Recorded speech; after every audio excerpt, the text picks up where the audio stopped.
नमस्कार साथियों, मैं अतुल भारत और आज हम कक्षा 6 की जो हमारे सामाजिक विज्ञान की पाठ्य पुस्तिका में है सामाजिक एवं राजनीतिक जीवन, जो कि पॉलिटिकल साइंस की एक किताब है हमारी, उसका अध्याय 3 पार्ट 3 सरकार क्या है। तो ये इकाई 2 के अंदर सरकार में आता है। और इससे पहले हमने इस वीडियो के एक वीडियो हमने ऑलरेडी बना रखी है, जिसको आपने अगर नहीं देखा है तो आप ज़रूर देख लीजिएगा। वो उसका जो लिंक होगा डिस्क्रिप्शन बॉक्स में आपको मिल जाएगा। साथ ही साथ पृथ्वी हमारा आवास, भूगोल, हमारे विज्ञान की पाठ्य पुस्तिका, हमारा हिस्ट्री, जो हमारे अतीत हैं, इन सारी किताबों के जो वीडियोस हैं हमारे चैनल पे आपको मिलेंगे। क्वेश्चन आंसर्स मिलेंगे, वो भी लिखित रूप में, तो आपको कोई भी प्रॉब्लम नहीं होगी और आपको बहुत ज़्यादा हेल्पफुल ये वीडियो रहेगी। तो हम बिना समय व्यर्थ करे शुरू करते हैं। आप चैनल को सब्सक्राइब ज़रूर कर दीजिए ताकि आपको वीडियो मिलती रहे। हम लोग शुरू करते हैं तो हम एक बार छोटा सा एक ब्रीफ इंट्रोडक्शन दे देते हैं वीडियो के बारे में कि वीडियो में क्या है। तो वीडियो में मुख्यतः सरकार के बारे में है कि भाई सरकार जो शब्द है उसके बारे में आपने सुना होगा और हम इस पार्ट में सरकार को पढ़ेंगे। तो सरकार से कामगारों के अधिकारों की रक्षा की मांग, प्याज की दर में उछाल, सरकार ने प्याज के दाम तय किए। ये जो कटिंग्स है, न्यूज़ की कटिंग है, ये आपको बता रही है कि सरकार के एक तरीके से काम बता रही है। ठीक है, तो हर एक देश को विभिन्न निर्णय लेने एवं काम करने के लिए सरकार की ज़रूरत होती है और यह निर्णय कई विषयों से संबंधित हो सकते हैं। सड़कें और स्कूल कहाँ बनाए जाएं, बहुत ज़्यादा महंगी हो जाने पर किसी चीज़ के दाम कैसे घटाए जाएं, अथवा बिजली की आपूर्ति को कैसे बढ़ाया जाए। सरकार कई सामाजिक मुद्दों पर भी कार्रवाई करती है। उदाहरण के लिए सरकार गरीबों की मदद करने के लिए कई कार्यक्रम भी चलाती है। इनके अलावा वह अन्य महत्वपूर्ण काम भी करती है, जैसे डाक एवं रेल सेवाएं चलाना। तो कैसे कैसे कार्य करती हैं कि भैया रेल और डाक सेवाएं हैं। आपको पता है सरकारें सरकारी अस्पताल वगैरह भी चलाती हैं। तो और शिक्षा विद्यालय भी, आप लोग सरकारी विद्यालय में पढ़ते होंगे, तो बहुत सारी इस प्रकार की सेवाएं भी देती है। सरकार का काम देश की सीमाओं की सुरक्षा करना। जैसे आपको पता है कि जो आर्मी है, हमारी इंडियन आर्मी है, वो कैसे देश की सेवा करती है, सुरक्षा करती है। तो देश की सुरक्षा करना, दूसरे देशों से शांतिपूर्ण संबंध बनाना, और इसकी जिम्मेदारी है कि सुनिश्चित करना कि देश के सभी नागरिकों को पर्याप्त भोजन, अच्छे स्वास्थ्य सुविधाएं मिले। और प्राकृतिक विपदा जब आती है, जैसे सुनामी, भूकंप, तो मुख्य रूप से सरकार ही पीड़ित लोगों की सहायता करती है। अगर यहीं कोई विवाद होता है, तो यह कोई अपराध करता है, तो उसे न्यायालय भेजती है। ठीक है, मतलब न्यायालय जाते हैं। न्यायालय भी सरकार का ही एक अंग है। तो सरकार के जो 3 अंग है, मैंने आपको बताया था कि विधायिका, ठीक है, कार्यपालिका, ठीक है, विधायिका को लेजिस्लेटिव कहते हैं, कार्यपालिका को एग्जीक्यूटिव कहते हैं, और आपका न्यायपालिका को जुडिशरी कहते हैं। ठीक है, न्यायालय जिसमें न्यायालय होते हैं। एग्जीक्यूटिव आपको पता है कार्यपालिका होती है और लेजिस्लेटिव हमारी विधायिका होती है। ठीक है, जहाँ पे कानून बनते हैं, विधायिका। तो आपको कोई भी प्रॉब्लम नहीं होगी समझने में। ठीक है, शायद आपको जानकर आश्चर्य हो रहा होगा कि सरकार इतना सब कुछ कैसे कर पाती है और सरकार के लिए इन कामों को करना क्यों ज़रूरी है। जब लोग इकट्ठा रहते हैं और काम करते हैं तो कुछ हद तक एक व्यवस्था की ज़रूरत होती है जिससे आवश्यक निर्णय लिए जा सके। कुछ नियमों की ज़रूरत होती है जो सब पर लागू हो। सीधी सी बात है भाई, लोगों को काबू में कह सकते हो आप, नॉर्मल चीज़ में, नियंत्रण ढंग में, तो आप ऐसे बोल सकते हो कि अगर हम उनको इतनी ज़्यादा आज़ादी दे देंगे तो कुछ भी करेंगे, कहीं भी जाएंगे, कहीं भी आएंगे, बोलेंगे भैया मैं तो फ्लाइट में ऐसे चढ़ जाऊँगा। लेकिन आपको पता है कि नियम बने हैं कि भैया आपके पास पासपोर्ट होना चाहिए विदेश जाने के लिए, या आपके पास पैसे होने चाहिए, आपने टिकट ले रखी हो तो आप सिनेमा देखने जा सकते हो। तो इस प्रकार से नियम बनाती है कर देने का कि आप कितने पैसे कमाते हो तो आपको इतना टैक्स देना है, आप घर में रहते हो तो आपको हाउस टैक्स देना है, बिजली इस्तेमाल करते हो बिजली का बिल देना है। उदाहरण के लिए संसाधनों के नियंत्रण और देश की सीमा की सुरक्षा की ज़रूरत होती है ताकि लोग सुरक्षित महसूस कर सकें। लोगों के लिए सरकार कई तरह के काम करती है। तो अभी हमने बताया था कि स्वास्थ्य व्यवस्था है, शिक्षा व्यवस्था है, और न्याय दिलाती है, और आपदा के समय में सुरक्षा देती है हमको, भूकंप, सुनामी से जो आपदा प्रबंधन आपने देखा होगा, देश की सीमा की सुरक्षा भी करती है। तो इतनी सारी चीज़ें हमने पहले वाली अभी स्लाइड में पढ़ी थी थोड़ी देर पहले। आप वीडियो को वहाँ पे पॉज करके पीछे जाके वो सब लिख लेना, आपके लिए हेल्पफुल होगा, ताकि लोग सुरक्षित महसूस कर सकें। लोगों के लिए सरकार कई तरह के काम करती है, ये वह नियम बनाती है, निर्णय लेती है और अपनी सीमा में रहने वाले लोगों पर उन्हें लागू भी करती है। ठीक है, आगे चलते हैं। सरकार के स्तर, जैसे अभी थोड़ी देर पहले मैंने बताया था, लेकिन मैं आपको बता देता हूँ, ये लेवल है, वो अंग नहीं है। ठीक है, तो लेवल कैसे है, जैसे लेवल होता है ना, देखिए कि अब आपको पता लगेगा कि अब आपको पता है कि सरकार कितनी सारी अलग अलग चीज़ों के लिए जिम्मेदार है। तो क्या आप सोच सकती हैं कि सरकार ये सारे इंतजाम कैसे करती होगी। दरअसल सरकार अलग अलग स्तरों पर काम करती है। स्थानीय स्तर पर एमसीडी वगैरह आपने देखा होगा, राज्य स्तर पर दिल्ली सरकार है, और राष्ट्रीय स्तर पर जो हमारे केंद्र में जो सरकार है, इसके जो हेड होते हैं वो प्राइम मिनिस्टर होते हैं। ठीक है, स्थानीय सरकार का मतलब आपके गांव, शहर या मोहल्ले से है। राज्य स्तर का मतलब है जो पूरे राज्य को ध्यान में रखे, जैसे हरियाणा या असम की सरकार है, पूरे राज्य में काम करती है। मानचित्र को देखें, हम देख लेंगे, और हमने पहले वाले वीडियो में दिखाया भी है। राष्ट्रीय स्तर के सरकारों का संबंध पूरे देश से होता है। इस किताब में आप आगे चलकर पढ़ेंगी कि स्थानीय सरकार कैसे काम करती है, और आगे की कक्षाओं में राज्य एवं राष्ट्रीय स्तर पर सरकार के कामों में के बारे में जानेंगी। देखिए, जो मैं जानेंगी पढ़ेंगी बोल रहा हूँ, आपको पता है कि हमने कक्षा 6 में जो भी ये पार्ट है, इसमें ज़्यादातर क्या होता है कि हमारे जो पार्ट होते हैं, एक लड़के को पढ़ाने के संबंध में लिखा होता है कि हम इसके बारे में पढ़ेंगे, हम आपको आगे चलकर आप पढ़ोगे। तो ये तो भेदभाव ना हो लिंग के आधार पर, स्त्री और पुरुष, लड़का लड़की समान है। इसलिए एनसीईआरटी ने बहुत अच्छा एक तरीके से प्लान है, एक बहुत ही अच्छे तरीके से योजनाबद्ध तरीके से ये ऐसे पार्ट बनाए हैं, जिसमें हम इस 6ठी क्लास में ऐसे पढ़ा रहे हैं कि हम एक लड़की को संबोधित कर रहे हैं लड़के की बजाय। और तो आप समझ सकते हैं कि जैसे आप पढ़ते होंगे घर में, शुरू से आपने इतनी किताबें पढ़ी हैं, उसमें आप पढ़ते होंगे तो लड़की को, जब लड़कियां पढ़ती होंगी तो उनको कैसा लगता होगा कि उनके लिए अलग से किताबें नहीं बनती थी। लेकिन अभी ये बनाया गया तो भेदभाव को समाप्त करने के लिए इस प्रकार की नीतियां बनाई गई है। बहुत अच्छी बात है, और हमें ऐसे ही बिना भेदभाव के साथ में रहना चाहिए। तो भेदभाव समाप्त करने का काम भी सरकार करती है कहीं ना कहीं। ठीक है, नियम बना के, कानून बना के। आगे चलते हैं हम। ठीक है, सरकार एवं कानून। देखिए, जो मैप है ना, ये मैप मैंने पहले वाली वीडियो में दिखाया था, जिसके तहत देखिए, पहले तो ये भारत के राज्य हैं, जिसमें आपको दिखाया था कि भारत के कितने सारे राज्य हैं, और उसके अंदर भारत के 8 राज्य और 8 केंद्र शासित प्रदेश हैं। और पहले जम्मू कश्मीर राज्य हुआ करता था, उसको अलग कर दिया, 2 केंद्र शासित प्रदेश बना दिए गए। तो उत्तर प्रदेश, राजस्थान, सबसे बड़ा जो राज्य है वह राजस्थान है, आपको याद रखना है। क्षेत्रफल की दृष्टि से राजस्थान है। सबसे छोटा जो है वो यहाँ पे गोवा है, नीचे मैं अभी दिखा दूंगा।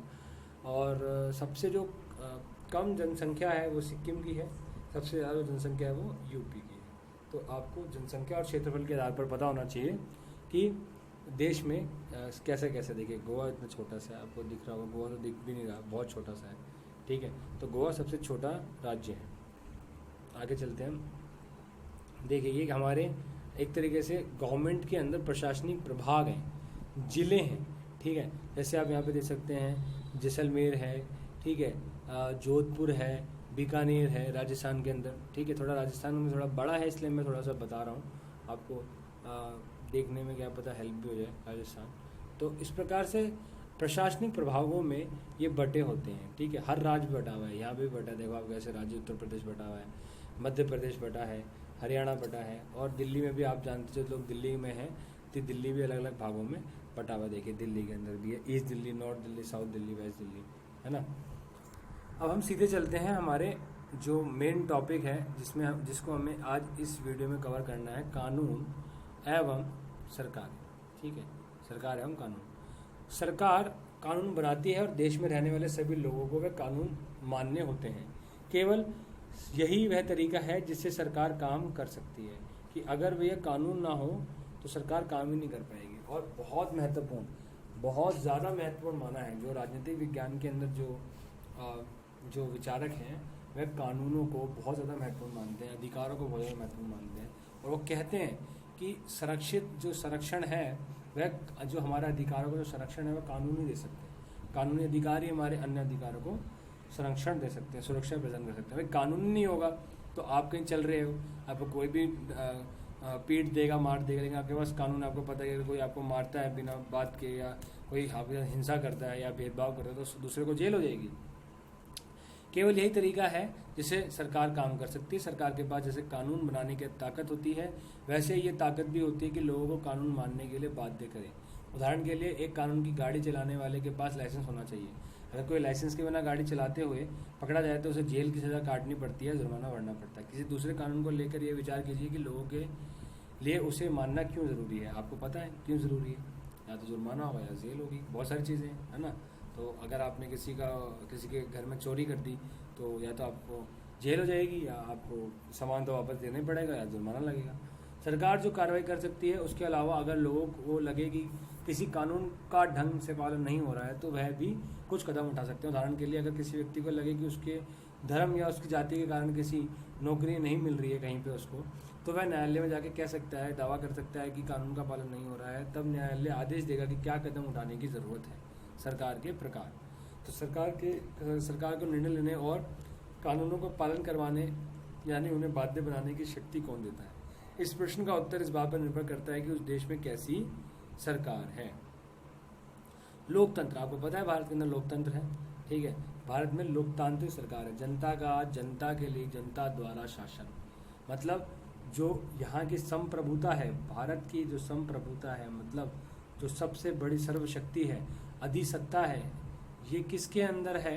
ये भारत के लोगों के अंदर है, भारत के जनता के अंदर है, ठीक है।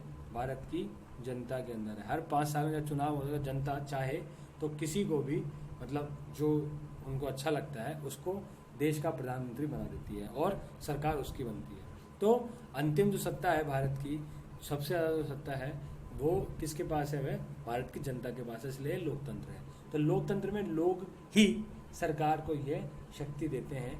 लोग ऐसा चुनाव के माध्यम से करते हैं, वह अपनी पसंद के नेता को वोट देकर चुनते हैं। एक बार चुन ले जाने के बाद यही लोग सरकार बनाते हैं। लोकतंत्र में सरकार को अपने निर्णयों एवं उठाए गए कदमों का आधार बताना होता है और सफाई देनी होती है। मतलब ये नहीं कि भैया जो मन चाहे वो बना दिया। हाँ, ये सीधी सी बात है कि आपने जिनको भेजा है वह ऑलरेडी आपने ही भेजा है उनको संसद के अंदर, ठीक है, चुन के भेजा है वोट दे के, तो वह सीधी सी बात है आपके हित की ही लिए कानून बनाएंगे। लेकिन अगर तब भी आपको लगता है कि भैया कानून सही नहीं बनाए जा रहे तो आप पूछ सकते हो संसद से, वह देश को जवाब देंगे। एक आध व्यक्ति के लिए नहीं, आपको बहुत बड़े स्तर पर, क्योंकि आप सिर्फ एक व्यक्ति की राय पे तो भाई कोई कानून बनाया नहीं जाएगा या हटाया नहीं जाएगा। तो इसलिए लोगों का तंत्र है, जनता का तंत्र है। जिसके पास ज़्यादा जन होगी, जिसके पास ज़्यादा सहयोग होगा, उसकी बात मानी जाएगी। लोकतंत्र में सरकार को निर्णय एवं उठाए गए कदमों पर सफाई देनी होती है। जैसा मैंने बताया आपको, एक दूसरी तरह की सरकार होती है जैसे राजतंत्रीय सरकार कहते हैं, यहाँ पर राजा होता है। इसमें राजा या रानी के पास निर्णय लेने और सरकार चलाने की शक्ति होती है। राजा के पास सलाहकारों का एक छोटा सा समूह होता है जिससे वह विभिन्न मुद्दों पर चर्चा करते हैं। जैसे आपने अकबर बादशाह को देखा होगा, तो वह अपने राज दरबार में दरबारियों के साथ में बात करते थे, या पुराने टाइम के राजा तो जनता से बात नहीं करते थे। लेकिन यहाँ पे क्या है, यहाँ पे लोकतंत्र में जनता का शासन, तो जनता का एक बहुत महत्वपूर्ण योगदान है सरकार के अंदर नीतियों को निर्माण में, ठीक है। जैसे आपको पता है कि कोई चीज़ अगर सरकार की पसंद नहीं आती तो लोग धरना करते हैं, आंदोलन करने लग जाते हैं, और फिर सरकार को क्या कहते हैं वो बात माननी पड़ती है, या तो उस कानून में बदलाव करना पड़ता है, या जो कानून है उसे समाप्त करना पड़ता है। लोकतंत्र के समान राजतंत्र में राजा रानी को अपने निर्णय के आधार नहीं बताने पड़ते। देखिए अभी जो मैंने बताया कि उनको निर्णय लेने के आधार बताने पड़ते लोकतंत्र में, बट यहाँ नहीं, और ना ही अपने निर्णयों की सफाई देनी पड़ती है, ठीक है। देखिए इस प्रकार से बादशाह, ये कोई बादशाह हैं जिनकी फोटो लगाई गई है। लोकतांत्रिक सरकारें, ठीक है। लोकतंत्र, पहले चलिए हम ये पढ़ लेते हैं एक बार कि भारत एक लोकतंत्र है। इस लोकतांत्रिक व्यवस्था को पाने के लिए हमने लंबी लड़ाई लड़ी है। जैसे आपको पता ही है कि 1947 में किस दिन हमारा देश आज़ाद हुआ था। डेट आपको बतानी है, मैंने ईयर बता दिया, 1947 में हमारा देश आज़ाद हुआ था। उससे पहले हम लोग गुलाम थे किसके? हम लोग गुलाम थे ब्रिटेन के, ठीक है, ब्रिटिशर्स के हम गुलाम थे, जिनको हम अंग्रेज भी बोलते हैं, ठीक है। और उससे पहले हम एक तरीके से गुलाम थे, तो हमारा जो कानून वगैरह था वो लोग बनाते थे जो इस देश के थे ही नहीं, और हम सब उनकी बात भी माननी पड़ती थी क्योंकि हम लोग गुलाम थे।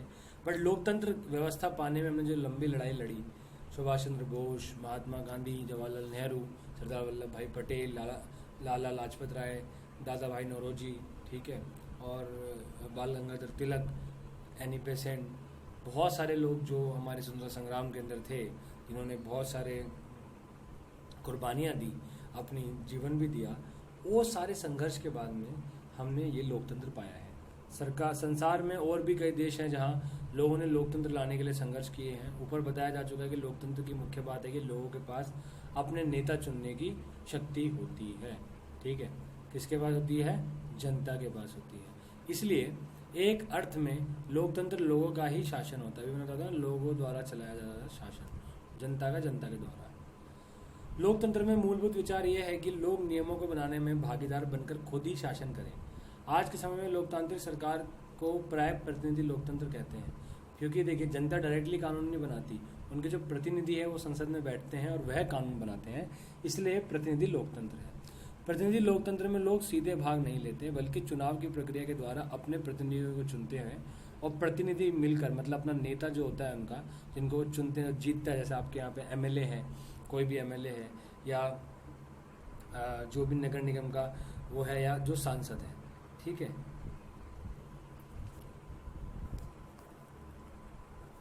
थोड़ा सा हम आगे ठीक है। यहाँ पे थोड़ा सा देख लेते हैं कि लोकतंत्र में लोगों की भागीदारी उन निर्णयों को लेने में महत्वपूर्ण है जो उनको प्रभावित करते हैं। क्या आप इससे सहमत हैं?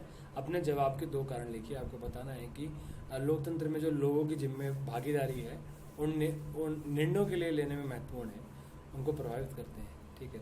आपके यहाँ जिस प्रकार के शासन व्यवस्था है उसके स्थान पर आप कैसी शासन व्यवस्था चाहेंगे और क्यों? क्या आप लोकतंत्र ही पसंद करना चाहते हैं या कुछ और चाहते हैं कि भैया राजा के नीचे हो, राजा जो मन चाहे वो करे, आपको सूली पे भी चढ़ा दे, जैसे आप बहुत जगह देखते भी होंगे कि वहाँ तो भैया गोली ही मार देते हैं। बट यहाँ पे क्या है कि आपको इतनी आज़ादी है कि आप जाके अगर आप अन्याय हो रहा है तो आप कानून के लिए अपनी न्याय मांग सकते हैं, न्यायालय में जा सकते हैं। नीचे दिए गए कथनों में जो गलतियाँ हैं उन्हें सुधार कीजिए, सुधार कर लिखिए। राजतंत्र में देश के नागरिकों को अपनी पसंद का नेता चुनने की छूट होती है। क्या होती है? ये उल्टा है, लोकतंत्र में होता है। किस में होता है? लोकतंत्र में होता है ऐसा। लोकतंत्र में एक राजा के पास देश पर शासन करने की संपूर्ण ताकत होती है। गलत, ये राजतंत्र में होता है। देखिए ये उल्टा कर दिया इन्होंने बस, ठीक है। आपको याद रखना है, लोकतंत्र में तो जनता के पास शक्ति होती है ना नेता चुनने की और निर्णय को लेने की। वो जो प्रतिनिधि होते हैं वो सब उनको सफाई देते हैं, बताते हैं कि हमने निर्णय क्यों लिया है। बट राजतंत्र में तो जो सारी शक्ति होती है सिर्फ राजा के अंदर होती है ना। राजतंत्र में राजा या रानी द्वारा लिए गए निर्णयों पर लोग प्रश्न उठा सकते हैं? बिल्कुल नहीं, बिल्कुल भी नहीं उठा सकते प्रश्न। आपको पता है राजतंत्र में राजा और रानी के अंदर संप्रभुता होती है देश की, और वह उससे कोई प्रश्न नहीं पूछा जा सकता, ठीक है। ये प्रतिनिधि मिलकर, आगे चलते हैं हम, सारी जनता के लिए निर्णय लेते हैं। आजकल कोई भी सरकार अपने आप को तब तक लोकतांत्रिक नहीं कह सकती जब तक वह देश के सभी वयस्क नागरिकों को वोट देने का अधिकार ना दे। मतलब अगर सबसे बड़ी ये पहचान है लोकतंत्र की कि वहाँ पर क्या होगा कि देश के जो वयस्क नागरिक हैं, जो 18+, जैसे भारत में 18+ है, पहले तो 21+ था, ठीक है, बाद में 18+ कर दी गई। तो 18+ जो भी नागरिक हैं उनको क्या है, उनको वोट देने का अधिकार है। क्या देने का अधिकार है? वोट देने का, ठीक है। अगर नहीं मिलता है किसी भी लोकतंत्र में तो आप समझ लो कि वो लोकतंत्र है ही नहीं। तो कहने की बात है कि लोकतंत्र बोल दिया, बट वहाँ पे अधिकार ही नहीं लोगों को वोट देने का, तो वहाँ पे लोकतंत्र नहीं है। लेकिन हमेशा ऐसा नहीं था। क्या आप विश्वास कर सकती हैं कि एक ऐसा समय था जब लोकतांत्रिक सरकारें औरतों और गरीबों को चुनाव में भाग नहीं लेने देती थी? मतलब औरतों और गरीबों को मतदान देने का अधिकार ही नहीं था। अब आप समझ लो, अपने शुरुआती दौर में सरकारें केवल उन्हीं पुरुषों को वोट देने देती थी जो पढ़े लिखे हैं, मतलब भेदभाव करती थी। जिनके पास अपनी संपत्ति होती थी। इसका मतलब था कि औरतें, गरीब और अशिक्षित मतलब जो पढ़े लिखे नहीं हैं को वोट देने का अधिकार नहीं था। ऐसी स्थिति में देश उन्हीं नियमों के सारे चलते थे जो ये गिने चुने पुरुष बनाते थे। भारत में आज़ादी से पहले बहुत ही कम लोगों को वोट देने का अधिकार था, इसलिए जनता ने संगठित होकर इस अधिकार की मांग की। आज़ादी से पहले नहीं था। जो सार्वभौमिक वयस्क मताधिकार है ना, यूनिवर्सल जो राइट है हमारा, ठीक है, जो हमारा वोट देने का राइट है ना, कि हम देखो अपने पंचायती चुनाव में भी देते हैं, हमारे नगर निगम के चुनाव में वोट देते हैं, हमारे राज्य के चुनाव में भी वोट देते हैं, प्रधानमंत्री के चुनाव में भी वोट देते हैं, लोकसभा के में, ये और सब देते हैं, चाहे वो पढ़ा लिखा है, चाहे वो हिंदू है, मुसलमान है, चाहे वो गरीब है, चाहे वो अमीर है, चाहे वो औरत है, चाहे वो आदमी है, किसी के भी साथ भेदभाव नहीं होता। तो ये आज़ादी से पहले नहीं था। आज़ादी के बाद सब लोगों ने संगठित होकर मांग करी। गांधी जी समेत कई नेताओं ने इस अन्यायपूर्ण व्यवहार का विरोध किया। उन्होंने भी जोर शोर से ये मांग उठाई। 1931 में यंग इंडिया पत्रिका में, क्योंकि यंग इंडिया पत्रिका जो थी वह गांधी जी द्वारा लिखी जाती थी, आपको ये थोड़ा सा याद रखना, यंग इंडिया, ठीक है। गांधी जी ने कहा था, मैं यह विचार सहन नहीं कर सकता कि जिस आदमी के पास संपत्ति है वह वोट दे सकता है, लेकिन वह आदमी जिसके पास चरित्र है पर संपत्ति या शिक्षा नहीं, वह वोट नहीं दे सकता। जो दिन भर अपना पसीना बहाकर ईमानदारी से काम करता है वो वोट नहीं दे सकता, क्योंकि उसने गरीब आदमी होने का गुनाह किया है। देखिए कितनी बड़ी बात बोली है। तो बिल्कुल भी गांधी जी इस चीज़ से सहमत नहीं थे कि भैया ऐसा भेदभाव किया जाए। एक छोटी सी चीज़ है कि संसार में कहीं भी सरकारों ने स्व इच्छा से अपनी शक्ति लोगों के साथ नहीं बांटी। पूरे यूरोप और अमेरिका में महिलाओं और गरीबों को सरकार के कार्यों में भागीदारी के लिए संघर्ष करना पड़ा। मतलब औरतों को तो शुरू से ही करना पड़ा। आपने फ्रांस की क्रांति का नाम सुना होगा। फ्रांस की क्रांति नहीं सुना तो आगे पढ़ेंगे आप लोग कि 1789 में हुई थी।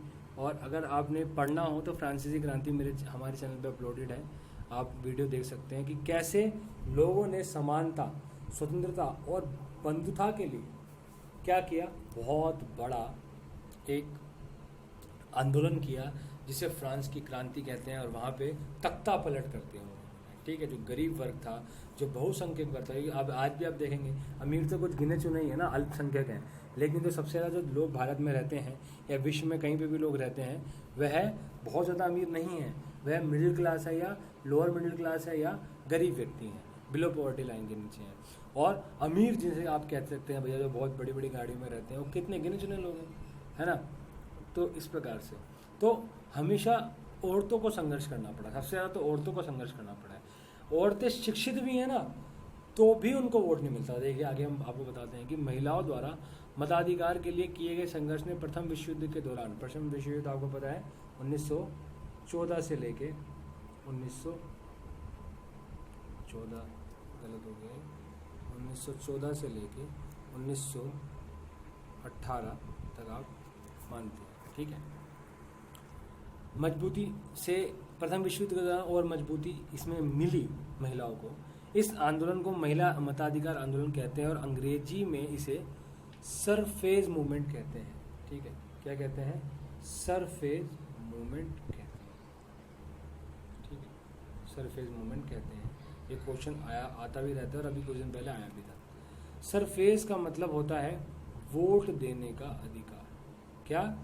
वोट देने का अधिकार, ठीक है। युद्ध के दौरान बहुत से पुरुष लड़ाई में थे, इसलिए महिलाओं को उन कामों को करने के लिए बुलाया गया जो पहले पुरुषों के काम माने जाते थे, ठीक है। क्या था कि युद्ध के दौरान बहुत से पुरुष लड़ाई में थे, इसलिए महिलाओं को बुलाया गया, बोला गया कि भैया जो लोग, अब तो पुरुष है नहीं, तो पुरुषों के जो काम है वो आप लोग कर लो। तो जब महिलाओं ने विभिन्न प्रकार के काम और उनकी व्यवस्था करना शुरू किया तो लोगों को देखकर बड़ा आश्चर्य हुआ कि उन्होंने महिलाओं और उनकी क्षमताओं के बारे में क्यों इतनी गलत रूढ़िबद्ध, मतलब ऐसी गलत धारणा बना रखी थी कि महिलाएं ये काम नहीं कर सकती। इस तरह महिलाओं को निर्णय लेने के में समान रूप से योग्य माना जाने लगा। महिला मताधिकार आंदोलन की साथियों ने सभी महिलाओं के लिए वोट देने के अधिकार की मांग की, उनकी आवाज़ सुनी जाए। इसके लिए उन्होंने जगह जगह पर अपने आप को लोहे की जंजीरों से बांधकर प्रदर्शन किया। उनमें से कई क्रांतिकारी महिलाएं जेल गई और भूख हड़ताल पर भी बैठी। अमेरिका में औरतों को वोट देने का जो अधिकार है वह 1920 में मिला। कहाँ पे? अमेरिका में। जबकि इंग्लैंड में औरतों को यह अधिकार 1928 में मिला। ठीक है, महिलाओं को वोट का। तो सरफ्रेज जब भी आएगा, ये सरफ्रेज मूवमेंट, तो आपको याद रखना है कि महिलाओं के वोट के आधार पर है। ठीक है, यूरोप में किया गया। देखिए यहाँ पे ना एक तरीके से ये जो चैप्टर है ये खत्म हो गया है। ठीक है, ये पृष्ठ 33-34 मानचित्रों को देखिए, वे भारत के राज्यों, केंद्र शासित प्रदेशों और जिलों को दर्शाते हैं। इन मानचित्रों और विभिन्न अन्य संसाधनों से निम्न जानकारी पता लगाएं। भारत के पड़ोसी देशों के नाम तो मैं आपको वर्बली बता देता हूँ, आपको भी पता होंगे कि भारत के जो पड़ोसी देश हैं वह पाकिस्तान है। ठीक है, उसके बाद में ऊपर जाएंगे तो चाइना है, नेपाल है, बांग्लादेश है, भूटान है, म्यांमार है, श्रीलंका भी है, वो श्रीलंका जो है वो द्वीपीय देश है, और मालदीव है। ठीक है, तो आपको ये याद रखना है। और अफ़गानिस्तान भी है हमारा पड़ोसी देश, थोड़ा थोड़ा उसकी भी कुछ सीमा बहुत दूर से लगती है, बट वो अभी पाकिस्तान ऑक्यूपाइड कश्मीर के अंदर है। तो अपने राज्य, केंद्र शासित प्रदेश और उसके पड़ोसियों के नाम लिखिए। तो आप जिस राज्य में रहते हैं वो आपको लिखना है। आप उत्तर प्रदेश में रह सकते हैं, केरल में रह सकते हैं, तमिलनाडु में, महाराष्ट्र में, गुजरात में, राजस्थान में, जहाँ पे भी, और उसके आजू बाजू जो उनसे भी है। जैसे जो दिल्ली वाले हैं तो दिल्ली वालों के आजू बाजू के जो राज्य हैं, पड़ोसी राज्य हैं, वह हरियाणा और उत्तर प्रदेश है। अपने ज़िले और उसके पड़ोसी ज़िलों के नाम लिखिए। आप कौन से ज़िले में रह सकते हैं? जैसे आप फरीदाबाद में रह सकते हैं, आप गुड़गांव में रह सकते हैं, या आप बीकानेर जैसलमेर में रह सकते हैं, आप गाज़ियाबाद में रह सकते हैं, नोएडा में रह सकते हैं, उसके आजू बाजू के ज़िलों के नाम। अपने ज़िले से राष्ट्रीय राजधानी के लिए जाने वाले मार्ग, तो जो दिल्ली के लिए जाता है रोड, उसके बारे में आपको बताना है। राष्ट्रीय राजधानी आपको पता है दिल्ली है। ठीक है, नीचे दी गई तालिका में कथनों पर नज़र दौड़ाइए। क्या आप पहचान सकती हैं कि वे सरकारें के किस तरह से संबंधित है? उनके आगे निशान लगाइए। भारत सरकार का देखिए यहाँ पे चिन्ह है, मैं बता देता हूँ कि भारत सरकार का रूस के साथ जो संबंध है, ठीक है, तो मैत्री संबंध तो भैया सीधी सी बात है वो राष्ट्रीय स्तर का है, क्योंकि दो राष्ट्र आपस में बात कर रहे हैं। पश्चिम बंगाल सरकार का सारे सरकारी स्कूलों में कक्षा बोर्ड का एग्जाम कराना, तो पश्चिम बंगाल एक राज्य है, आपको पता है। ठीक है, और तो भाई सारे बंगाल के जो स्कूल हैं 8वीं क्लास के, वहाँ पे बोर्ड परीक्षा लेने, तो ये राज्य सरकार का काम है, पश्चिम बंगाल राज्य सरकार का। डिब्रूगढ़ कन्याकुमारी के बीच रेल सेवाएं शुरू करने का निर्णय, तो डिब्रूगढ़ कहाँ है आपको पता है? डिब्रूगढ़ पश्चिम बंगाल में है। कन्याकुमारी कहाँ है आपको पता है कि ये जो है वह तमिलनाडु पे है। तो ये पश्चिम बंगाल और असम में है डिब्रूगढ़ मुख्यतः। ठीक है, तो ये जो उधर का क्षेत्र है नॉर्थ ईस्ट से नीचे लेके आना, तो ये स्थानीय राज्य की बात तो है नहीं, तो राज्य सरकार, तो राष्ट्रीय स्तर की बात है, तो ये राष्ट्रीय स्तर की एक तरीके से निर्णय हुआ। राष्ट्रीय सरकार मतलब केंद्र सरकार जो है इस पे फैसला लेगी और इतने तक वहाँ पे काम चलाएगी। गांव में एक सार्वजनिक कुएं के स्थान को चुनने का निर्णय, तो ये राज्य या राष्ट्रीय नहीं करेगा, ये जो है ये स्थानीय सरकार करेगी वहाँ की, मतलब जो ग्राम पंचायत है ये सब। पटना में बच्चों के लिए बड़े हिस्से बड़ा सा पार्क बनाना, तो बच्चों के लिए पटना में बच्चों के लिए बड़ा सा पार्क बनाने का कार्य, तो ये पटना की स्थानीय सरकार करेगी। ठीक है, हरियाणा सरकार का सारे किसानों को मुफ्त बिजली देने का निर्णय, तो ये हरियाणा राज्य सरकार करेगी। और 1000 रुपये का नोट शुरू करने का निर्णय, तो आपको पता है कि जो मुद्रा है, भारत की जो मुद्रा है, आपने कुछ दिन पहले भी देखा था कि जब हमारे वो 1000 रुपये का नोट बंद हुआ था, तो हमारे जो प्रधानमंत्री हैं नरेंद्र मोदी, वो आए थे और उन्होंने टीवी पे बोल के भैया ये नोट बंद, अब नए नोट आएंगे। तो वो केंद्र सरकार का काम है, राष्ट्रीय स्तर का काम है। पूरे देश में एक नोट चलता है ना, ये तो है नहीं कि भैया बिहार में गांधी जी की फोटो नहीं है या सबका जो नोट है वो हर जगह सेम है, तो ये राष्ट्रीय स्तर का काम है। ठीक है, तो ये राष्ट्रीय स्तर का काम है, ये आप नोट कर लीजिएगा, टिक मार लीजिएगा, आपके लिए फायदेमंद होगा, कामगार होगा, आपको हेल्पफुल होएगा। तो ये आपके लिए ये हो गया, टिक हो गया, पीछे स्क्रीनशॉट ले लीजिएगा। और अभ्यास प्रश्न आ गए, तो अभ्यास प्रश्न आपको पता है कि हम लिखित रूप में करते हैं और एक अच्छे तरीके से आपके सामने लिखित रूप में होंगे, जिसको आप आराम से कॉपी में उतार सकते हैं, तो आपको कोई प्रॉब्लम नहीं होगी। इससे पहले हमने ऐसे बहुत सारी वीडियो बना रखी है जिसमें क्वेश्चन आंसर आपको मिल जाएंगे। आप चैनल पे जाइए, सब्सक्राइब कीजिए चैनल को, कमेंट कीजिए, दोस्तों को भेजिए वीडियो, शेयर कीजिए। आपको कैसी वीडियो लगी, वीडियो को लाइक कीजिए। आपको कैसा लगा वीडियो में मैंने जो 1-2 क्वेश्चन पूछे हैं कि भारत आज़ाद कब हुआ था, डेट आपको बतानी है, तो वो सब आप लिखिए। आपको बहुत अच्छा लगेगा। घर पे रहिए, स्वस्थ रहिए, मस्त रहिए और धीरे धीरे पढ़ते रहिए। आपके लिए इसी प्रकार से हम वीडियो बनाते रहेंगे और आप हमारे साथ ऐसे जुड़े रहिए। घर पे रहिए। नई वीडियो तक आने में थोड़ा समय लग जाता है कभी कभार, तो आप परेशान नहीं होइएगा। आपको अपडेट मिलता रहेगा। आप बेल आइकन दबा दीजिएगा। क्विज राउंड हमारे चैनल पे हो रहे हैं, आप उसको दबाइए, क्विज खेलिए। आपको सही उत्तर कमेंट बॉक्स में मिले करेंगे और कोई भी आपको परेशानी नहीं होगी। बहुत ही आपको अच्छा अनुभव होगा, बहुत अच्छा लगेगा पढ़ के। ऐसे ही आप बने रहिए हमारे साथ में। जल्दी ही नेक्स्ट वीडियो मिलेंगे। तब तक के लिए जय हिंद, जय भारत।